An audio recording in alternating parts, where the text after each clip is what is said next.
Бидний ус, бидний ирээдүй.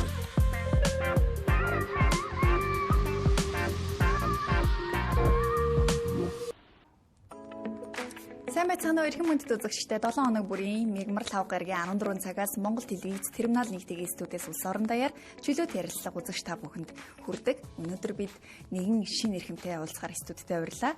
Усны зохицуулах хорооны үн тариф судалгааны газрын дарга Дорж Бат ирсэн байна. Сайн байна уу? Сайн байна уу? Тэгэхээр усны зохицуулах хороо яг ямар үйл ажиллагаа явуулдаг байгууллага болох талаар та бас бидэнд мэдээлэл өгөхгүй юу? За энэ зохицуулах хороо маань бусад зохицуулах хорооны нэгэн ижил бас ингээд тусгай шүүрэл эзэмшигч байгууллагуудаа одоо ингээд ус хангамж ариут татваргын үйлчилгээ үзүүлдэг одоо нийгэмд ард иргэдэд үйлчилгээ үзүүлдэг ийм байгууллагуудад одоо мэргэжлийн байгууллагуудад тусгай зөвшөөрөл өгч за тусгай зөвшөөрлийнхөө нөхцөл шаарддаг хянан шалгаж за үн тарифыг нь усны үйлчилгээний үн тарифыг нь ингээд баталдаг ийм байгууллага байгаа.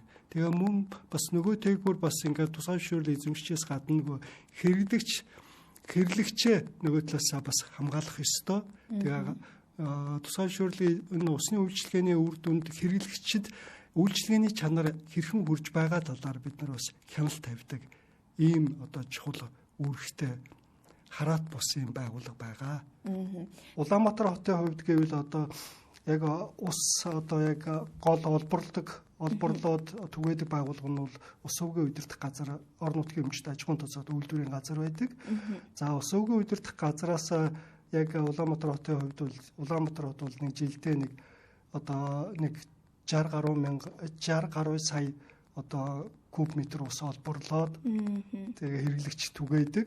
За тэгээд мөн одоо яг гол олборлагч нь бол ус өвгөө удирдах газар. За тэгээд хэрэглэгчтэй буюу одоо Оснак гэж байгаа тийм. Нийт одоо орон сууцны нийт аж ахуй удирдах газар гэдэг. Энэ нь болохоор одоо яг хэрэглэгчтэй биежилж хүргэдэг байгууллага байгаа. Тэгээд хэрэглэгчтэй биежилж хүргэдэг.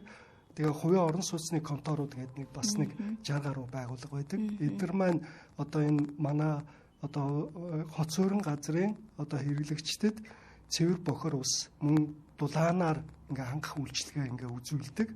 За тэгээ хэрэглэсэн бохор усыг энэ одоо татан зайлуулад цэвэрлээд байгальд нийлүүлдэг ийм үйлчилгээ үзүүлдэг ийм байгууллагууд байгаа.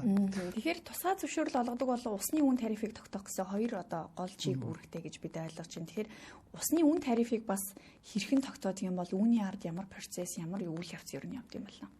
За ер нь энгийн үгээр ингээд тайлбарлаад хэлвэл ер нь үн тарифыг ер нь яг ингээд үн тариф тогтоох зарчим гэж байдаг. За энэ нь болохоор бодит одоо өртөг дээр тулгуурлаа. Тэгээд мөн хоёрт нь бол хамгийн бага өртгийн одоо зарчим дээр тулгуурлана гэж үздэг. За ингээд усны үйлчилгээний одоо цэвэр бохор усны үйлчилгээний тариф тооцох аргачлал гэж байдаг. Энэ нь бол олон улсын аргачлал. Тэгээ манад мөрдөгдөж явдаг. Энэ аргачлалын дагуу одоо үйлчилгээ үзүүлж байгаа энэ байгууллага маань аргачлалын дагуу одоо холбогдох ус нөхдүүдийн дагуу зардлынхаа баримтуудыг биднэрт ингээд хүсэлтээр ирүүлдэг. За яагаад үйлчилгээнийхээ үн тарифыг өсгөх шаардлагатай болсон талаар нотлох баримтуудтайгаа ингээд ирүүлдэг.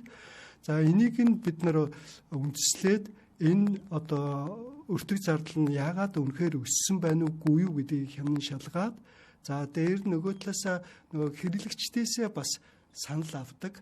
За усны үн тариф өсгөнэ, усны үйлчилгээний үн тариф одоо тэдэн хувиар одоо 1 төгрөгөөр өсгөнэ гэд санал асуулга явуулаад тэгээд мөн тэднийхээ одоо үр дүнгийн биднэрт бас тэр одоо баримттайгаа ирүүлдэг байгаа. Тэгээд бид нар тэр одоо санхүүгийн бүх баримт материалуудыг энэ зардлын холбогдох зардлын баримтуудыг нь хянан шалгаад за ингээд ийм хувиар өсөхөд энэ үйлчилгээний чанарт нь нөлөөлөх ингээд үйлчилгээний чанарыг нь одоо сайн байлгахын тулд заашгүй одоо усны тарифыг өсгөх шаардлагатай байна гэд үзээд дүн шинжилгээ, эдийн засгийн дүн шинжилгээ хийгээд зохицуулах хорооныхоо хурлаараа оруулдаг. За зохицуулах хорооны хурл өөрөө эцсийн шийдвэр нь тогтоол хэлбэрээр баталгааждаг. За зохицуулах хорооны хурл өөрөө 5 гишүүнтэй байдаг. За 5 гишүүн маань өөрөө хараат бус байдлаар шийдвэр гаргадаг. Тэгээд эцсийн шийдвэр нь одоо гишүүдмэн шийдвэр гаргаад за батална тэр үн тарифыг зөвшөөрж байна гэж үзвэл бид нар одоо тогтоол хэлбэрээр албажуулаад одоо холбогдох баримтын дагуу хууль зүйн яам руу явуулдаг байгаа. Тэгээ хууль зүйн яамд болохоор хин хэмжээний нийтээр дагаж мөрдөх хин хэмжээний актын улсын нэгдсэн бүртгэл бүртгээд тэгээд биднэрт буцааж ирүүлдэг. Тэгээд тэр тодорхой хугацааны дараа тэр нь одоо ингээд нийтээр дагаж мөрдөх тухайн үн тариф олон нийтэд мөрдөгдөх юм эрх зүйн баримт бичиг болж гардаг байна.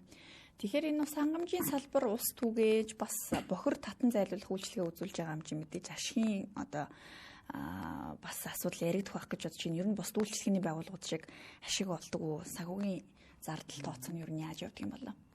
За энэ өөрөө энэ байгууллагууд нь ер нь хоёр одоо компани тухай хуулиар бол яг зарим нь бол ХХК буюу яг компанийнхаа тухай хуулиараа бас ер нь бүгд явдаг. Нөгөөх хэсэг нь болохоор ер нь орон нутгийн өмчт аж ахуйн тооцоололт үйлдвэрийн газар гэж явдаг. Ер нь аж ахуйн тооцоололт үйлдвэрийн газрууд мэдээж энэ аж ахуйн тооцоололт өөрөө эдний үйлчилгээ одоо энэ ус хангамжийн үйлчилгээ чинь өөрөө төрөөний өмнөөс иргэдэд хүргэж байгаа иргэд одоо хуулийн этгээд хүргэж байгаа үйлчилгээ болж байгаа учраас өөрөө цаанаа бол нөгөө хэдийгээр ингээ компани байгаа яг улсын бүртгэлтэй компани аж ахуйн тооцоололт үйлдвэрийн газар учраас зардлаа нөхөх хэмжээнд орлоготой байх ёстой тийм.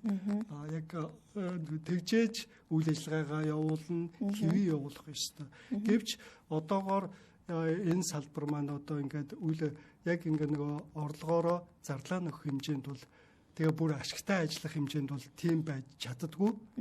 Өртгөө нөхөх хэмжээнд бас байж чадахгүй байгаа. Яг л одоо цахилгаан эрчим хүч за төрөөс үзүүлж байгаа тээвэр нийтийн тээврийн үйлчилгээ эднэр яг энтэй ижилхэн л ийм одоо үйлчилгээний салбар байгаа.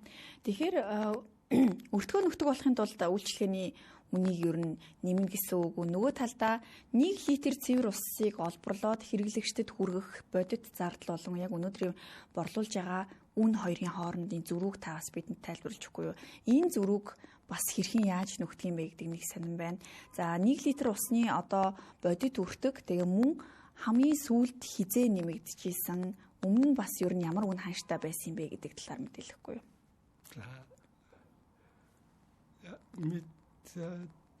Ер нь 1 литр ус одоо дэлгүүрт одоо 1 литр ус ч одоо 500 г ус 1000 орчим төгрөг байгаа шүү дээ.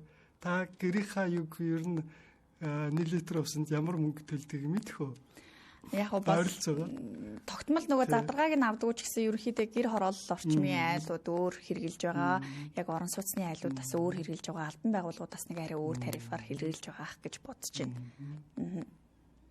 Одоо яг гэртээ миний санаж байгаагаар усны газрын дараагаас яг мэдээлэл авч яхад 1 литр нэг төгрөг лөө 2 төгрөг орчмоор худалдаж одоо бид авч байгаа гэсэн ийм мэдээллийг өгч байсан. За зөв. Яг одооны төвшөнд болохоор ер нь хэрэглэгчийнхээ ангиллаараа одоо үйлчлэгээний энэ усны үйлчлэгээний үн тариф бол өөр байдаг. За хэрэглэгч дотроо их олон ангиллалтай орон сууцны хэрэглэгч гэж байгаа. За энэ бол нэг орон сууцнд амьдарч байгаа айл өрхүүд байгаа. За нөгөө төгөөр гэр хороол бас хэрэглэгчд амьдардаг гэр хорооллоо хэрэглэгчд байна. За тэгээд бас одоо үйлдвэр аж ахуй нэгжүүдгээд задраа явчихна. Тэгээ олон задраа явчихна. Яг орон сууцны айл өрхийн тухайд гэвэл 1 литр ус таны хэлсэнчлэн 1 төгрөг юм уу 2 төгрөгийн хооронд төгрөг 34 мөнгө байдаг. Цэвэр ус нь шүү дээ. 1 литр цэвэр ус нь төгрөг 34. За бохир ус нь төгрөг 0.7 мөнгө. Энэ нь болохоор одоо яг усны үйлчилгээний үн тариф гэж явдаг. Яг нөгөө олборлоод ингээд одоо дамжуулах процессууд явагдаад цэвэрлээд ариутгал хайлтгуулжүүлэлтийг эргээд карантин нээхэд бэлэн болох одоо болгож байгаа. Яг тэр төлбөр бол ийм байгаа. Хамгийн сүүлд бол яг бид нар сая 12 сарын энэ онд өнгөрсөн онд бид нар усны үйлчилгээний үн тарифт бас зохицуулах хороо маань өөрчлөлт оруулсан байгаа. Төгрөг 34 мөнгийг орон сууцны айл өрхийг 2 төгрөг болгосон байгаа. Гэр хорооллын хэрэглэгчийн одоо 1 литр усны үн бол одоогоор 2 төгрөг байгаад байгаа. За энэ бол илүү их нөгөө зардал гаргадаг те. За та түрүү асууж ирсэн нөгөө өртөх нь ямар юм бэ гэд те. Одоогоор бол яг айл өрхийн одоо орон сууц буюу үйлдвэр аж ахуйн нэгжид хүрж байгаа цэвэр усны өртөг бол одоогоор яг одооны байдлаар бол одоо энэ үйлчлэгийг чинь ус сууг эрхэлж байгаа тийм усыг олборлож байгаа. За тэгээд ариутгал халдваргүйжүүлэлт хийгээд өөрийнхөө шугамаараа насос станцаараа усан сантаа хоримтлуулад одоо хоёр дахь нөгөө байгууллагууд буюу түгээгч байгууллагуудад одоо энийг одоо дамжуулдаг. За энэ түгээгч байгууллагууд буюу нөгөөдхөөс орон сууцны удирдах газрын одоо хүтүүд, за мөн хувийн орон сууцны конторууд маань энэ цэвэр усыг тухайн одоо байрны хэрэглэгчдэд ингээд насосоор ингээд дамжуулж хүргэдэг байгаа. Тэгээ энэ өртгүүд энэ өртөг ингээд ажлагчдын зардал, за цахилгааны зардал, за ингээд элэгдлийн зардал, ингээд олон үйлчлэгээний одоо засвар үйлчлэгээний зардал энэ юунууд нийлээд 1 литр усны өртөг маань одоогоор бол 3 төгрөг 50 мөнгө байгаа. Тэгэхээр төгрөг одоо 34 мөнгөөр ингээд айл өрхөд хүргэж байгаа бол бас энэ зөрүү бас байгаа үз. Тийм ээ. Гэр хорооллын хэрэглэгчдийн хувьд гэвэл одоо бид нар одоо нэг бол шугамар хүргэдэг, одоо худаг руу хүргэдэг. Үгүй бол нөгөө зөөврийн машинаар ингээд нөгөө зөөврийн 5 тонны машинаар ингээд хүргэдэг. За энэ одоо зөөврийн 5 тонны машинаар хүргэж байгаад зардал бол одоо одооны байдлаар бол 30-аас 35 төгрөг байгаад байгаа. Бид нар 1 литрийн одоо 2 төгрөгөөр зарж байгаа шүү дээ. Тэгэхээр энэ бол бас асар их зөрүү байгаад байгаа. Тэгэхээр одоо заашгүй бас энэ үйлчлэгээнийхээ чанарыг одоо яг стандартад нь хүрэхийн тулд бид нар заашгүй зардал гарч байгаа. Тэр зардлаа одоо нөхөх хэмжээнд өртөг тогтчихэж үйлчлэгээний чанар тэр хэмжээндээ одоо барьж явна. Тэгэхээр яг үйл ажиллагаагаа доктортой хэрэгжүүлэхийн тулд цаашдаа усны үйлчилгээний үнэн өснө гэж бид нар ойлгож болох уу? Тий, усны үйлчилгээний үнэ бусад одоо юу шиг одоо мэдээж ингээд нөгөө юм одоо инфляц одоо бусад зардлууд өсөж байгаа авж байгаа шум шүлжээ маань бас сэлбэг хэрэгсэл өсөж байгаа. Энэ бүхнийг ингээд дагаад бас мэдээж энэ үйлчлэгээний зардлууд бол өснө. Тэр хэмжээгээр одоо үйлчлэгээний зардлаа нөхөх хэмжээндээ бид нар бас орлогыг нь өсгөх шаардлагатай. Өөрөө үйлчлэгээний орлого гэдэг чинь өөрөө усныхаа одоо үйлчлэгээний үн тарифаар ингээд тодорхойлогддог учраас яа харахгүй бас усны одоо үйлчлэгээний үн тариф маань 1 литр усны үн тариф маань одоо аажмажмар өсгөөс өөр одоо аргагүй юм аа.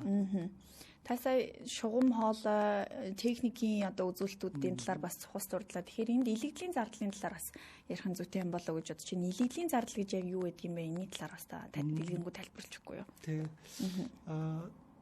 Тэг зөв асуулт байна. Ер нь бол нийт одоо ингээд гарч байгаа зардлын дийлэнх хувийг ер нь 30 орчим, ер нь 30 заримдаа 30-аас илүү орчим хувийг бол илэгдлийн зардлыг эзэлдэг. За илэгдлийн зардал гэхлээр өөрөө илэгдэл гэхлээр мэдээж үндсэн хөрөнгөтэй холбоотой ойлголт гарч ирнэ те. За энэ шум шүлжээ яаж байгаа дэд бүтцийн ер нь бол энэ одоо энэ ус хангамж ариг тодорхойн энэ салбар маань өөрөө бидний нүдэнд харагддгөө шум шүлжээ газар одоо бид энэ газар доогуур явж идэг. За тэгээ насос станцууд ажиллаж идэг. Тэгээ энэ бүхэн маань өөрөө одоо илэгдэж байдаг. Одоо минут цагаар ингээд илэгдэж байдаг. Өөрөө илэгдэл өөрөө нөгөө байгуул одоо тухайн бид нар энийг ашиглаж л байгаа бол энэ илэгдэл байгуулах ёстой. Ягаад гэвэл бид нар ахаад энийг олон жил ашиглах ёстой тийм. Магадгүй бид нарын одоо үр хойч үе тийм энэ шум шүлжээг ашиглаад унтныхаа усыг аавна. Тэгэхээр бид нар яаж энэ илэгдлийн зардлыг хоримтлалд бий болгож тийм ахаад шум шүлжээг шинжлэх үү, засвар үйлчилгээ хийх үү. Энэ бүхэн бол энэ үйлчилгээнийхээ өртөгдөө үн тарифаараа нөхөгдөж байж бид нар илэгдэл маань одоо хуримтлагдаад одоо энэ шугамшилжээ, техник хэрэгсэл, тоног төхөөрөмж энэ бүхэн маань одоо ингээд хэвийн хэмжээндээ ингээд засвар үйлчилгээ хийгдэх хэмжээндээ шинчилж хөрөнгө оруулалт нь байнгад хийгдэж явах ёстой ийм зүйл байгаад байгаа. Тэгэхээр өртгийг бол ер нь нөхөх хэмжээнд очих ёстой. Усны үн бол ер нь зайлшгүй явандаа өснө гэд ингэж байна. Тэгэхээр өртгөө нөхдөг хэмжээнд хүрдэг болно гэхээр ус ер нь яг хэдэн төгрөгийн үнэтэй болох хэрэгцээ шаардлагатай байна. Нэмэгдсэний дараагаар бид усаа авч дийлэхгүй хэмжээнд одоо хүрэх юм биш үстэй гэдэг айдас бас үзэгчдийн дунд төрж байгаа хаа. Тэгээ энэ бол мэдээж нөгөө ус одоо ямар нэг ус өөрөө бид нар түрүүн хэлсэнчлээ ус бол одоо нөгөө цэнхэр алт гэж ярьдаг тийм хамгийн их үн цэнтэй зүйл үнгүй өөрөө хөдөлж байгаа үнгүй мөртлөө одоо үн цэн нь хэмжээлшгүй гэж ярьдаг шүү дээ. Тэгэрсэнчлэн бол усны бид нар одоо үйлчлэгээний тариф мэдээж одоо өртөг одоо энэ зардал өртөг за орлого за мөн хэрэглэгчдэд одоо энэ үн тариф үүсгэлээр мэдээж нөлөөлөл гарна. Одоо хэрэглэгчд хүрж байгаа энэ нөлөөлөл энэ бүхний ингээд давхар энэ судалгаанууд хийгдэж явдаг. За 2018 оноос Монголын мянган сорилтын сан болоо энэ одоо наривчлсан судалгаануудыг хийж ингээд явсан. Одоо хүртэл энэ судалгаанууд нь бол хийгдэж байгаа. За мөн дээр нь бол одоо Улаанбаатар хотын тухайд ярил. За Улаанбаатар хотын тухайд гэвэл энэ үйлчлэгээнийхээ өртөг зардлыг нөхөх одоо яг баримт бичиг гэдэг юм уу те төлөвлөгөөг бол энэ нийслэлийн за одоо засаг даргатаа хамтраад зохицуулах хороо маань ингээд үйлчлэгээнийхээ өртөг зардлыг нөхөх төлөвлөгөө ингээд боловсруулж баталсан байдаг. За энэ нь бол 2030 он хүртэл үйлчлэгээний үн тариф маань одоо ямар хэмжээнд өсөх үү мэдээж те. Тэгэнгүүт нөгөө талаасаа бид нар үйлчлэгээнийхээ үн тарифыг өсгөхөд нөгөө талдаа одоо бид нар 30 онд бол ойролцоогоор жилдээ бол 20 орчим хувиар өсөж байгаа энэ өсөлт бол их тоо мэт санагдавч өөрөө мөнгөөр энэ яригдж байгаа. 1 литр усандаа нэг 20 мөнгө 30 мөнгөний л өсөлт явагдаж байгаа. 20% өсгөхөд энэ нь өөрөө хэдийгээр яг одооныхоо төвшөндөө бол энэ зардал нөх төлөвлөгөөрөө бол энээсээ ч явхад бол яг одооны бодит байдал дээр өөрвөл зардал илүү их гарч ирж байгаа. Үүнээс илүү ч өсөх шаардлагатай тэр баримт бичгээс илүү тусгагдсан тэр судалгаанаас илүү их хэмжээнд өсөхөөр ийм бодит тооцоол бол ингээ гараад ирсэн байгаад байгаа. Нөгөө талаас одоо нөгөө Монголын мянган сорилтын сангийн нөгөө судалгаагаар болохоор нөгөө хэрэглэгчдэд хүрэхтэй нөлөөлөл нь энэ ч өөрөө хэрэглэгч үн өсгөлөөр хэрэглэгч нөлөөлөл нь энэ нөлөөллийг олон аргаар бас ийм судалсан ийм судалгаанууд байгаад байгаа. Нэг нөлөөлөл нь болохоор нэг судалгааных нь арга нь болохоор өрхийн орлогод эзлэх усны үйлчилгээний үн тариф одоо зардлын хэдэн хувь нь эзэлж байна вэ гэдгийг ингэж ийм харьцуулсан судалгаа байдаг. За энэ нь бол ер нь яг энэ судалгаагаар бол 3-аас одоо 5% өрхийн орлогын 3-аас 5%-ийг бид нар усныхаа одоо цэвэр бохор усныхаа үйлчлэгээндээ зарцуулж байгаа бол хэвийн гэж үздэг. Энээсээ дээш гараад ирвэл яг одоо хүний амжиргаанд ингээд нөлөөлөх хэмжээнд байна. Мэдээж одоо энд жирийн дундаж амжиргаатай одоо өргөж байгаа. Тэрнээс доогуур одоо өргөж байгаа. Одоо манай одоо бидний хэлж санснаар бол эмзэг бүлэг гэж хэлдэг. Энэ эмзэг бүлэгт бол 5-аас дээш гараад ирвэл нөлөөлнө гэж үзсэн. Энэ нөлөөлөл болохоор одоо усны үн тариф эмзэг бүлэг хэрвээ бид нар тэр зардал нөх төлөвлөгөөнөөс одооны бодит байдал одоо баримт тулгуурлаад үзвэл зардал нөх төлөвлөгөөнийхөөс илүү өсөж байгаа тохиолдолд эмзэг бүлэгт нөлөөлөх нөлөөлөл гарч ирэх юм байна гэж үзсэн. Гарч ирэхээр байгаа. Тэгэхээр цаашдаа энэ эмзэг бүлэг гэж хэлж байгаа энэ одоо айл өрхөө бид нар яаж хамгаалах вэ гэдэг асуудал тулгарч гарч ирж байгаа. За энэ дээрээ бол тэр судалгаагаар олон улсын арга замаар бол одоо тухайн үйлчлэгээнийх нь одоо үйлчлэгээнд нь зориулаад татаас олгодог ч юм уу те тухайн өрхтөд үгүй бол ваучер үйлчлэгээний ваучер олгодог ч юм уу ийм арга замууд бас байгаа юм байна гэдгийг бас гаргаж ирсэн байгаа. Тэгэхээр цаашдаа үн өссөн ч нөгөө талаасаа хэрэгжиж хурж байгаа эмзэг бүлэгийг бид нар яаж хамгаалах вэ гэдэг асуудал бол давхар ингэж яригдж явж байгаа ийм зүйл байгаа. Тэгвэл ер нь Улаанбаатар хотод одоо хамгийн их ус хэрэглэдэг газрууд, байгууллагууд салбар ер нь юу гэдэг юм бэ? Энэ их бас сонирхолтой байна. Тийм. Ер нь Улаанбаатарын хотын хувьд гэвэл ер нь жилийн хэрэглээ бид нар бол нөгөө яг одоо биднэрт байдаг ерөнхий мэдээлэл гэвэл те яг усуугийн удирдах газар бол нөгөө тусгай шүүрэл эзэмшигчдийнхаа яг тоо мэдээллийг бид нар авч цуглуулж тэн дээр дата анализ хийдэг. Нөгөө хэрэглээ ашиглалт за үн тарифын талаас нь эдийн засгийн талаас нь тооцоол хийдэг. Усуугийн удирдах газар гэдэг Улаанбаатар хотын хувьд энэ тусгай шүүрэл эзэмшигчдийнхаа хувьд гэвэл одоо хамгийн их хэрэглээтэй газрууд бол ер нь бол одоо зөвхөн яг юм бол станцууд байдаг. Цахилгаан станцууд буюу цахилгаан станцуудын маань 3-4 дугаар цахилгаан станцын жилийн хэрэглээ гэхэд 14.5 сая куб метр усны хэрэглээт. Их ус хэрэглэж байгаа биз. Тэгээд мэдээж дараа нь ер нь бол одоо хэрэглэгчийн ангиллаараа авах юм бол арх бие ус ундааны үйлдвэрүүд эзэлдэг. Энэ байгууллагуудын усны хэрэглээ бол нэлээд өндөр гарч ирдэг.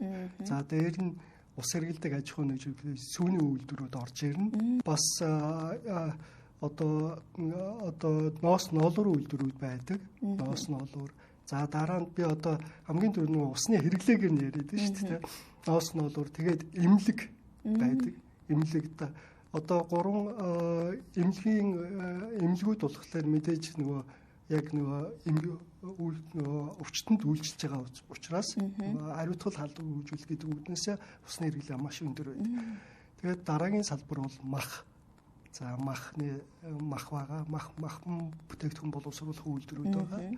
За дараа нь болохоор буудлууд, зочд буудлууд гэдэг. За тэгээд үндэсний үйлдвэрүүд бас орж ирнэ. Тэгээд үндсэндээ хэрэглээгээр за нийтдээ бас нөгөө ус хэрэглэдэг одоо бид бүхний хамгийн их манад одоо хүмүүс хэрэглэдэг зүйл болохоор автомашин угаалга байгаа шүү дээ. Яг хэлэх гэж байна. Автомашин угаалга бол яг нийлээд нэг 100 орчим мянган метр куб ус. Тэгэхээр нөгөө бусад салбаруудтай харьцуулах юм бол харьцангуй гайгүй орж ирж байна гэсэн үг. Тэр нь бол гайгүй тийм. Нийт одоо яг усны хэрэглээний одоо ингээд харахаар одоо нийт ус одоо яг Улаанбаатар хотод яг усуугийн удирдах газараас яг тэр одоо яг стандартын шаардлагад нийцсэн тэр усыг олборлоод хэрэгжиж хүргэж байгаа тэр нийт усны 64% нь болохоор аж ахуйн нэгжид очдог.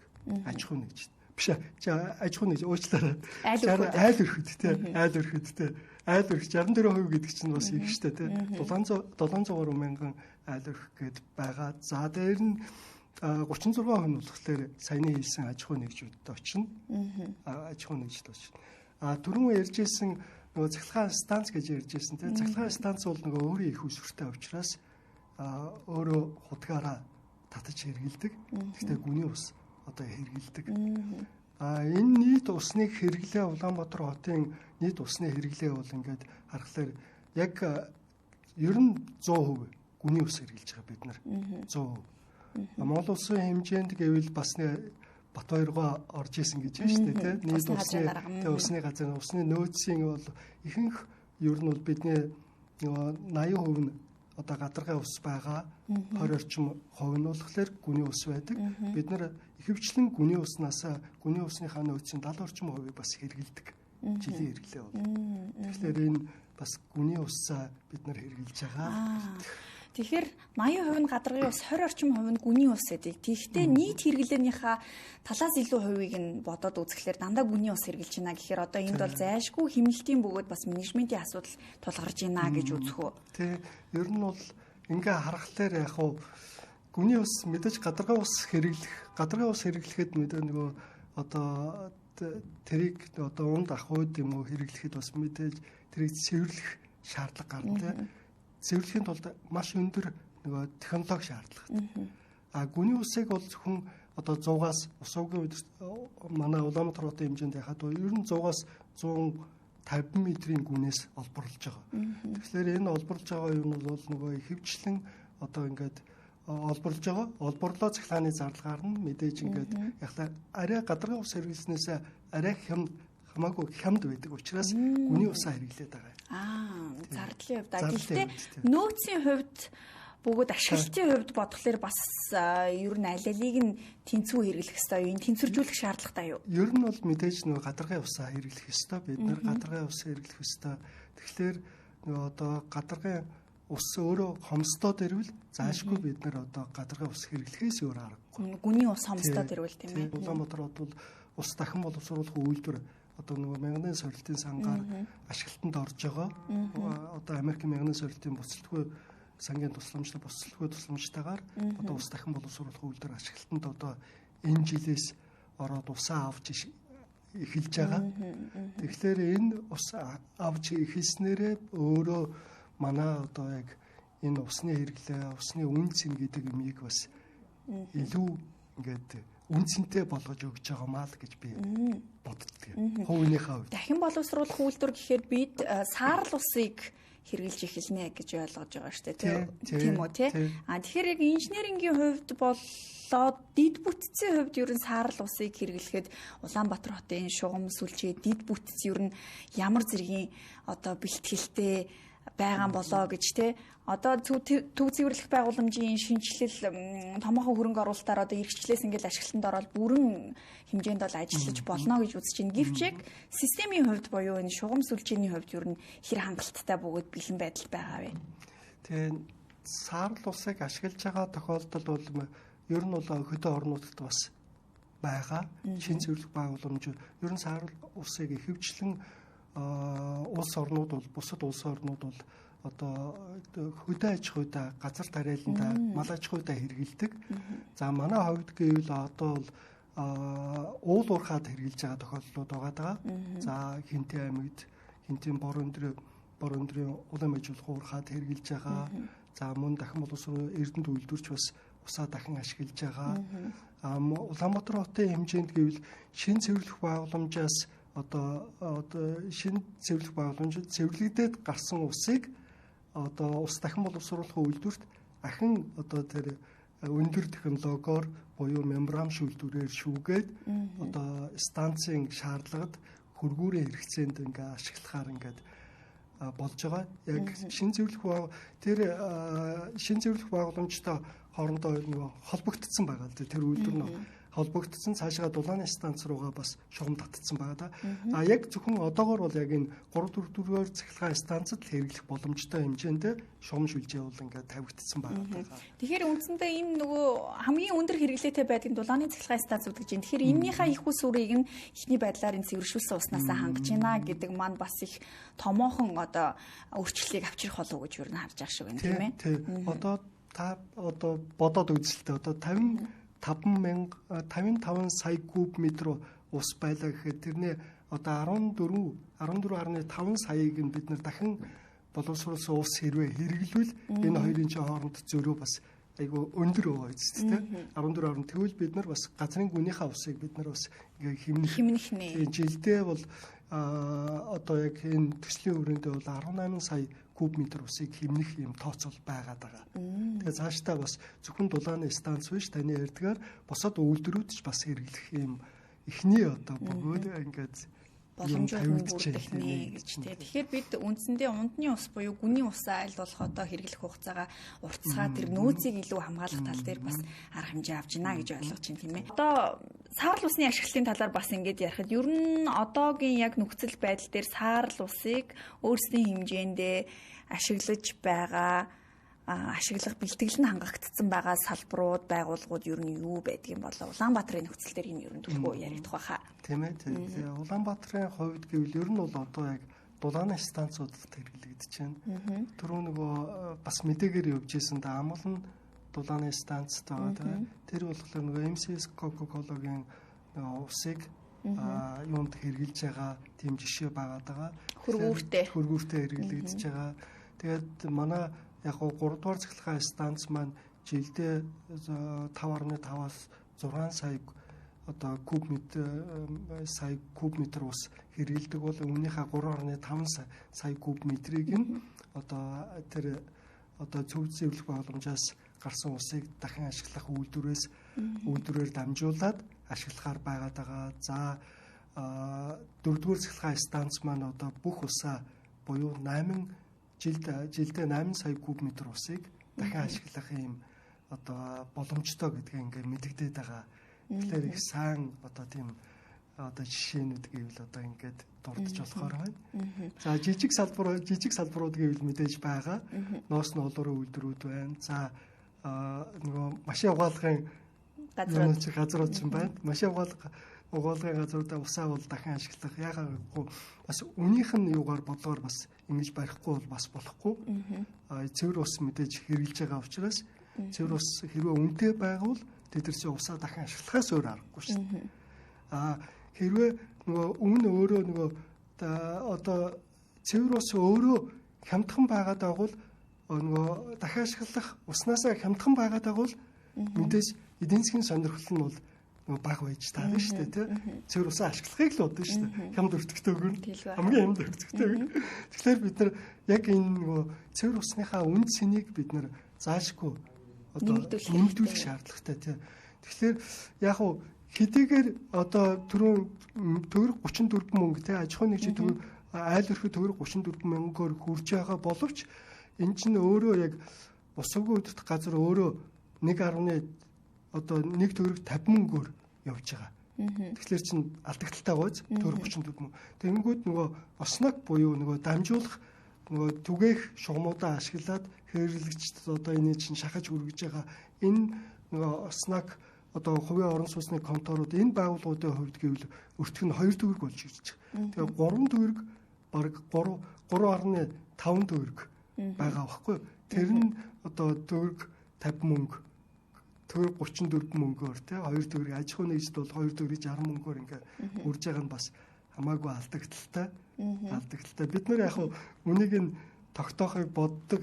Хэдийгээр яг зах зээлийнх нь яг нөгөө түрүү хэлжсэн зохицуулах хороо бол ингээд яг үн тарифын газар бол яг нөгөө аргачлалынхаа дагуу боддог. Яг нөгөө бодит өртөгдөн тулгуурлаж буюу яг гарч байгаа яг хамгийн бага зардал буюу бодит өртөгдөн тулгуурлаж тогтооно гэж хэлдэг. Тэнгүүд нөгөө талаасаа хэрэглэгчээ бид нар бас бодох шаардлагатай. Нөгөө айл өрхийн орлого хэд вүлээ те айл өрхийн орлого одоо орлого нэмэгдээгүй байхад хамгийн наад захын усны хэрэглээг нь бид нөр өндөр тавиад дуучвал бас хэцүү. Ер нь нөгөө талаасаа энэ айгүй нөгөө хүмүүсийн хүчин зүйлээ айгүй их нөлөөлдөг. Тэгээ нөгөө ус үнэтэй болчихлоор одоо тэрийг хэрэглэж чадахгүй айл өрх бас байгаа. Тэгээ нөгөө талаасаа тий. Тэгэхдээ яг нөгөө олон улс буюу НҮБ-ийн хүний эрхийн комиссоос бол ер нь бол өрхийн орлогын 5 хүртэлх хувь гэж ярьдаг. 5 хүртэлх хувийг усандаа зарцуулахад боломжийн гэж үздэг. Тэгэхээр Улаанбаатар хотод өнөөгийн байдлаар бол 1.5-аас 9% тал байгаа. Бас харьцангуй бид бас боломжтой байна. Тий боломжтой. Үн бол үнэхээр бас харьцангуй яга. Гэхдээ нөгөө талаасаа бас нөгөө шийдвэр гаргахад бас нөгөө хэрэглэгчид маасаа хэрэглэгч гэж боддог. Тэг учраас нөгөө талаасаа хэрэглэгчээ хамгаалах ёстой. Гэхдээ хэрэглэгчээ хамгааллаа гэд үйлчлэгээний чанараа бид нар буулгаж болохгүй шүү дээ тий. Одоо эн чинь өөрөө энэ нөгөө усны үйлчлэгээний чинь нийт зардлын 20-оос одоо бараг 30 орчим хувь нь цахилгаан эрчим хүч эзэлж байгаа. Цахилгаан эрчим хүчний зардал. За ажлагчдын зардал нэг 40 орчим хувь. Одоо энэ СДС-ээр сантехник гэх нөгөө хүмүүс бидрээ харж байгаа яагаагүй шүү дээ. Яг энэ ус чинь бол өөрөө нөгөө ингэ түрүүн хэлжсэн би 1000 одоо Улаанбаатар хотын хэмжээнд 1200 гаруй километр шугамар ингэ хэрэглэгч төрж байгаа гэд. Тэр чинь яхаа аргагүй байхгүй. Айгүй олон жилийн насжилттай тэр юугаар ингэж явж байгаа. Тэр олон одоо хүний биеэр ингэ бодох юм бол тэр олон судсаар ингэж гүйж байгаа тийм. Магадгүй ингээ айгүй олон бүтээн байгуулж явж байгаа. Энд тэнтэй зөндөө олон хаарж байгаа тийм. Ингээд энэ нөгөө шугамшилжээгээ шинжлэх одоо шинжлэх зарлууд, засвар үйлчлэгээний зарлууд гэдэг ингээ олон зарлууд бас гарч ирж байгаа. Гол зардлууд одоо ингээ зарлууд бас байгаа. Тэгэхээр энэ бүхнийгээ заашгүй нөхөх шаардлагатай. нөгөө ажил зардал нь бас их нөгөө бид нар бас бариад идэг. Усныхаа үнээрээ л бариад байгаа байхгүй. Нөгөө ажил зардал. Тэгэхээр нийт одоо нөгөө одоо ер нь улсын хэмжээнд нөгөө ажилчдын салингийн дундад зардлаас нэг 28-аас 30 орчим хувиар доогуур байдаг. Эдний нийт энэ салбарт ажиллаж байгаа ажилчдын зардал. Тэгэхээр нэг бас нэг тийм яг ингээд яг нөгөө инженер техник, яг мэргэжлийн инженер техникийн тийм нөхцөл юм уу бас муудаж л ирж. Тийм муудаж. Яг олон улсад бол зүгээр жишг үнийг зөвлөхдөө нийт өрхийн нийт орлогын 5% гэж байна. Монголд бол энэ бол 1.5-аас 1.9-ийн хооронд хэлбэлцэж байна гэдэг бол харьцангуй бас боломжийн байна гэж үзэх нь айл өрх болон одоо үйлдвэр үйлчлэгээний байгууллагуудын та түрүүн ялгааг нь тайлбарлаа 100 орчим хувь байлаа гэж бодоход одоо 60-аас илүү хувь нь бол айл өрхүүдэд үлдэгдэл нь бол яг үйлдвэр үйлчлэгээний газрууд хэрэглэгдэж байна гэж. Тэгэхээр энэ дээр дагаж мөрдөгддөг үн тарифын тухайд юу нь яаж одоо тогтоодог вэ? Үн цэний тухайд бол усны газрын дарга ч юм уу одоо яг ярилцлаганд орохдоо хэлжсэн л та бид бол одоо маш бага үнээр ундны усыг, гүний усыг ингээд авч хэрэглэж байгаа. Ер нь бас л ингээд байнгын алдагдaltaй гардаг салбараа гэдэг чинь. Тэгэхээр тарифын дээр ер нь та бас ер нь ямар бодлогыг яаж баримтлана гэж харж байна. Нөгөө талаас олон улсын жишгтээ нийцүүлэх юм бол бид ер нь их өндөр үнэтэй ус хэрэглэж гин үү, бага үнэтэй ус хэрэглэж гин үү? Яг одоогоор бол яг нөгөө айл өрхийн хэрэглээ гэвэл би эхлээд айл өрхийн хэрэглээ талаас нь ярьчих тийм. Айл өрхийн хэрэглээ ер нь дундаж айл өрхийн хэрэглээ Улаанбаатар хотын хувьд гэвэл ер нь улсын хэмжээнд ч гэсэн одоо гэвэл нэг айл өрхт ер нь дунджаар нэг 8 м3 ус 8-аас 10 м3 ус ер нь хэрэгэлдэг. Энэ нийт айл өрхийн нэг 75-6 орчим хувь нь ер нь бол нэг 8-аас 10 м3 ус хэрэгжилж байгаа юм. 8-аас 10 м3 ус. За энэ цэвэр ус нь болохоор айл өрхийн цэвэр ус нь болохоор 1 литр ус нь бол төгрөг 34 мөнгө байгаа одоогоор. Төгрөг 34 мөнгө. За аж ахуй нэгжийн хувьд гэвэл одоо 2 төгрөг 64 мөнгө байдаг. За аж ахуй нэгжүүд гэхлээр одоо төсөвт байгууллагууд буюу нөгөө эмнэлэг баяжтай сургууль цэцэрлэгч юм уу те тэднийх 3 төгрөг 42 мөнгө байдаг. Аж ахуй нэгж гэхлээр одоо жишээлбэл энэ юун дотор үйл ажиллагаа явуулж байгаа одоо офисын барилгууд ч юм уу тийм гэсэн үг л дээ тийм. Тэдний хэрэглээ бол зөвхөн одоо ахуй хэрэглээнд бас хэрэгжилж байгаа. За нөгөө ус ундаа үйлдвэрүүд болохоор ус ундаа машин угаалга болохоор 3 төгрөг 56 мөнгө байдаг. За ингээд тэгээ ноос нь бол 3 төгрөг 42 мөнгө гэдэг ингээ явчихдаг. Тэгэхээр 1 төгрөг гэдэг ингээ бодохлоор чи айгу бага үнэтэй байгаад шүү дээ тийм. Тэгэхээр энэ дээр нэг ийм ойлголт байдгийн байна. Сонсч ирсэн үгүй барсмаа. Нэг эдийн засгийн нэг тийм ойлголт. Эдийн засгийн дээр ойлголт юу гэхээр эдийн засгийн онол дээр болохоор нэг алмаз болон усны парадокс гэдэг парадоксын онол гэдэг байдаг. Тэгэхээр энэ алмаз өөрөө ус бол өөрөө нөгөө үн цэнтэй тий. Одоо хүний амьдралд их үн цэнтэй юу? Үн цэнтэй тий. Амьдралын одоо хүний биеийн 80%-ийг бүрдүүлдэг гэж ярьдаг шүү дээ. Бид нар тэрийг сонсдог. Хүний бие махбодын за тэгээд өөрөө ашиглалтын үнц нь буюу одоо хүний амьдралд хэрэгтэй юу заашгүй хэрэгтэй амж явахад өдөр тутмын амьдралд маань заашгүй хэрэгтэй 80% энэ бие махбодын чинь амьд байлгахын тулд ус заашгүй байх хэрэгтэй. Ашиглалтын үнц нь үнэтэй боловч өөрөө нөгөө зах зээлийнх нь үнэ нь бага байдаг. Зах зээлийн үнэ нь бага. Өөрөө нэг ёсондоо одоо бид нар одоо нэг аяг ус ингээд бүр цангацсан үедээ нэг аяг усыг уухад тэр их үнцэнтэй санагдаж штэ тий. За тэгэнгүүт уугаад 10 дахь аягаа уухад өөрөө ямар ч үнцэнгүй тий. Энэ ямар ч хэрэггүй болчихно тий. Тэгэнгүүт зах зээл дээр өөрөө илбэг байдаг. Тэгэнгүүт нөгөө алмаз өөрөө хүний амьдралд хэрэгтэй юу? Хэрэггүй. Яг үнэхээр яах юм бол нөгөө ашиглах үнц юм бол. Гэхдээ нөгөө зах зээлийн үнэлгээ буюу нөгөө ховор байдаг учраас алмаз өөрөө одоо нэгийг худалдаж аваад тэр хүнд орж ирэх тэр ашиг өөрөө нэг худалдах ашиг нь өөрөө тэр нь илүү үн цэнтэй байдаг учраас алмаз тэр нэг парадокс тэр ус алмазыг эдийн засгаар их ингээд нөгөө парадоксны үнийг ашигладаг юм байна тий. Тэгэхээр өөрөө хэдийгээр ус өөрөө нөгөө хүний одоо зах зээлийн үнэлгээ өөрөө ийм доогуу өөрөө яг хүний амьдралд хэрэгтэй гэхдээ элбэг байдаг учраас үнц нь өөрөө бага байгаад байна. Тэгэхдээ яагаад үнц нь өөрөө ингээ бага байгаад байна гэхэлэр одоо бас нэг ингээд зарим оронд Монголд мэдээж ингээ харахаар төгрөг 34 мөнгө гэхэлэр нэг литр устай айл нэг төгрөгөөр хэмжигддэг юм гэж байхгүй болсон шүү дээ. Тэгэхдээ энэ ярьж байгаа үн болохоор зөвхөн үйлчлэгээний үнийг л би яриад байгаа юм тийм. Үйлчлэгээний үн буюу тэр усыг олборлоод одоо тэр шугамаар ингээ хүргээд цоргоноос гоож хүртэл тэр үн цэнийг ярьж байгаа байхгүй. Одоо Улаанбаатар хотын хэмжээнд гэх чинь л одоо цэвэр усны одоо 500 ус үгүй үдт газар хэд цэвэр усны 600 км уртчган байгаа байхгүй.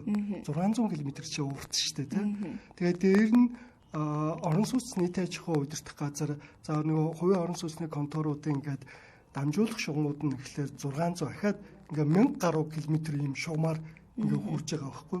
Тэгэнгүүт ахаад 700 одоо 1000 бас 1400 гаруй ийм ус дулаан дамжуулах төв гэж юм байгаад байгаа. Тэр нь болохоор нөгөө баахан ноцоос станцууд ажилдаг. Одоо ийм өндөр барилгалууд чинь хүрэхийн тулд маш өндөр даралттай ус очих ёстой. Тэгэнгүүт нөгөө ноцоос станцууд хурж очиж ажиллахын тулд тэр усыг цэвэршүүлээд за хариулт халдваргүйжүүлэлт хийгээд за ингэж хүрэхэд айгүй одоо энэ өндөр байх тусмаа одоо манай Улаанбаатар хотын чи ачаал ер нь бол хэтэрчээд байгаа шүү дээ. Даац хэтэрчээд байгаа. Магадгүй нэг л өдөр ингээд ус энэ өндөр барилгууд руу хүрч чадахгүй л байх болчих байх гэж бодож байна. Тэр бол их сонирхолтой юм байна. Одоо айл өрхүүдийн усаа авж байгаа нэг төгрөг 32 мөнгө бол зөвхөн 1200 км шугам хоолоогоор явсны төлбөр болж таарч байна. Өөрөөр хэлэх юм бол яг ус л өөрөө одоо үнэгүй ирж байгаа. Зөвхөн тэрийг дамжуулсны төлбөрийг л бид нар төлөөд байна гэж тийм. За та энэ асуултанд их товч хариулаад өгөөрэй. Иргэд болон орон сууцны конторуудын хооронд усны чанар, даралт, төлбөрийн маргаан ер нь гарч байдаг. Тэгэхээр танай байгууллагад ер нь хамгийн их ирдэг гомдол нь юу вэ? Тэдгээрийг ер нь хэрхэн яаж шийдвэрлэдэг вэ? Ер нь бол гол асуудал бол усны чанартай холбоотой гарч ирдэг. За мөн бас усны үйлчлэгээний өнд одоо үйлчлэгээний төлбөр өндөр гарчлаа гэж орж ирдэг. Ер нь хоёр гол асуудал болохоор ийм байгаад байгаа. Тэгэхээр усны чанарын хувьд гэвэл нөгөө зэвтэй ус гардаг гэсэн ойлголт байгаа. Энэ өөрөө шугамшилжээнийхээ одоо шинээр баригдаж байгаа барилгуудын шугамшилжээнийхээ одоо чанараасаа шалтгаалж бол одоо их хвчлэн гарч ирдэг. За нөгөөх нь болохоор үйлчлэгээний нөгөө төлбөр их гарчлаа гэдэг ингээд яадаг. Энэ нь их хвчлэн бас өөрөө нөгөө хэрэглэгч нар одоо үйлчлэгээ нөгөө хэдэн сараар толуурхаа заалтаа өгөөс үүдээд одоо тэр нь овоороод бичлэлт нь бол их гарсан байдаг. Тэгээд толуураа өөрөө баталгаажуулаагүйгээс үүдээд төлбөр их гарах ийм одоо маргаанууд их гарч ирдэг. Ер нь дийлэнхтэй юм. Нэг зүйл асууя. Одоо шинэ цэвэрлэх байгууламж эцсийн байдлаар хэдийд ашиглалтанд орох гэж байна вэ? Яг энэ цэвэрлэх байгууламж ашиглалтанд орсноор ямар давуу талууд үүсэх вэ гэдэг дээр та хариулт өгөөд хоёлаа ярилцаад басгая. За Улаанбаатар хотын тухайд шүү дээ. Улаанбаатар хотын шинэ цэвэрлэх байгууламж бол одоо ер нь усаа аваад эхэлсэн. Өнөөхдөө миний одоо яг би яг ус авч яасан юм дээр нь бол очоогүй байна л та. Өнөөхдөө ер нь бол 30-аас 50,000 м3 бус авч байгаа гэд мэдээ өгсөн. Тэгэхээр цаашдаа оны одоо 10 сар гэхэд бол ер нь үйл ажиллагааны жигдэрнэ гэсэн юм одоо яг төлөвлөгөөтэй явж байгаа. Тэсэл бол үндсийн угаараа тэгээд 10 сар хүртлээр ер нь бол жилийн хугацаанд туршилт тохируулга бол явагддаг. Гэхдээ шинэ цэвэрлэх байгууламж өөрөө яг технологийнхоо гормоор ажилтлаа бас нэлээд хугацаа орно. Яагаад гэвэл бохирдол их ирж байгаа. Хуучин 10 жилийн өмнөхөөс өөр бохирдол ирдэг болсон. Яг тэгэхээр өмнө нь бол нөгөө бидний нөгөө угаалгантаа хэрглэж ирсэн нөгөө бодисууд бол өөр болсон. Тэгээ өөр болсон. Илүү их хортой тийм бодисууд их орж ирдэг болсон. Тэгэнгүүт өөрөө цэвэрлэх боломж өөрөө нөгөө биологи цэвэрлэгээтэй, хим цэвэрлэгээтэй, биологи цэвэрлэгээтэй байдаг бол өөрөө нөгөө бактериуд ингэж одоо амьд бактериуд одоо тэн дотор байж иж тэр одоо нөгөө бохрыг идэж цэвэршүүлж идэг юм байл. Яг өөрөө бүхэл бүтэн тийм амьд систем явагддаг юм байна. Цэвэрлэх боломжтой чинь. Бүр ингээд олон төрлийн амьд бактериуд ингэж тэр олон бохирдлыг идэж ингэж яваад ус яг тэр 90% хүртэл цэвэрлдэг. Их сонин яг бүхэл бүтэн одоо энэ амьд организм явагдаж тэрийг ингэж өсгөн үржүүл тэжээж ингэж яана гэдэг бол бас л их том айгүй том ажиллагаатай юм байлээ. Тэгэхээр энэ нөгөө зөвшөөрөх яадлаа бас нэлээд их хугацаа орно. Тэгээд нөгөө хуучин цэвэрлэх байгууллаганд бас хിവэрэ ажиллахаар байгаад байгаа. Тэгэхээр дагаад л зардал бас өснө. Тэгэхээр нэмэлт зардлууд бас ингээ гарч ирж байгаа. Тэгээ энэ дээр бол усуугүй удирдах газар бол энийг бүх ачааллыг авч явж байгаа. Дээр нэмээд бол одоо нийслэл маань өөрөө энийг бас хариуцж ажиллаулж байгаа. Тэгэхээр бусад тэр би бол их л зардал гал бид тэр өмнөх зардлаас нэг дахин өсөж байгаа нийт зардлууд бол. Тийхнэ. Тэгээд үйл ажиллагааны тэр гормын хувьд, технологийн хувьд бол бас маш нарийн байхны үйл ажиллагаа жигдэртэл цаг авах нь байна, тийм ээ.